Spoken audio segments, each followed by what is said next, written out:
Kung few meters lang naman, wala namang magiging problema yan kung sakaling nakalimutan ninyong ibaba ang inyong handbrake at naitakbo ninyo.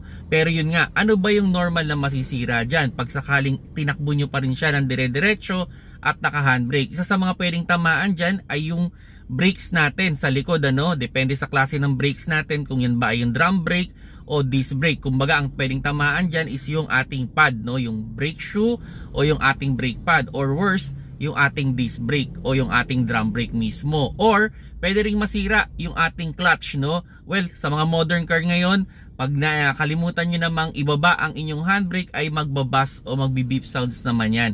Kaya yun yung advantage ng mga modern car ngayon.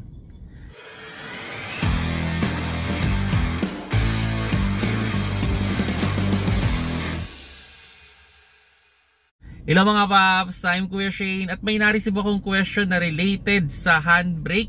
At yun nga, nakalimutang ibaba yung kanyang handbrake at ano daw ba yung mga posibleng masira.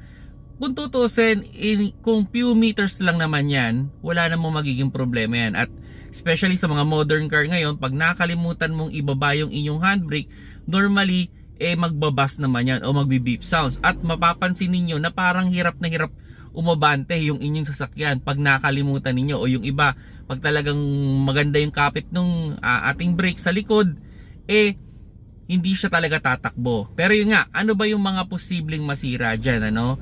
Ang pinaka masisira talaga dyan is yung brakes natin sa likod, kasi pag nag-angat tayo ng handbrake, normally kumakapit na brakes is yung nasa likod. So depende doon sa klase ng brakes na meron yung kotse ninyo. Like for example, kung yan ay disc brake, so pwedeng masira dyan is yung kanyang brake pad. Okay, so syempre pinipigil niya pag tinatakbo ninyo, so parang constant kayong nakapreno habang umaandar yung sasakyan nyo. Pwedeng mag-init yan, or worse, pwedeng tamaan dyan yung pinaka brakes natin o yung ating disc brake. So yun na yung mga posibleng masira dyan. Pwedeng magbagayan mga paps, no? Kung talagang dire-diretso nyo maitatakbo yan.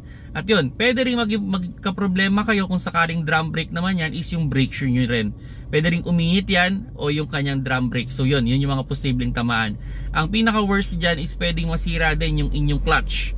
Okay, kumbaga pwedeng umislide or masunog yung inyong clutch kung patuloy ninyong tinatakbo yung sasakyan na bigat, no? At ang isa sa pinaka worst din dyan ay pwedeng tamaan din ng inyong transmission. Kaya yung mga paps, no, kung sakali man na nakakarinig kayo ng beep sounds or napapansin ninyo na ang bigat tumakbo ng sasakyan, yun, check nyo ninyo. Normally nandyan naman sa instrument panel yan, nakailaw naman yan, may letter P, yung iba parang exclamation point. Pag may red dyan na tumatakbo kayo, maging conscious na kayo at huwag nyo nang idire-diretso para masigurado natin na hindi baba o hindi nakaangat yung inyong handbrake habang tinatakbo ninyo ang inyong sasakyan. Kung nagustuhan nyo yung video, paki-like na lang mga paps.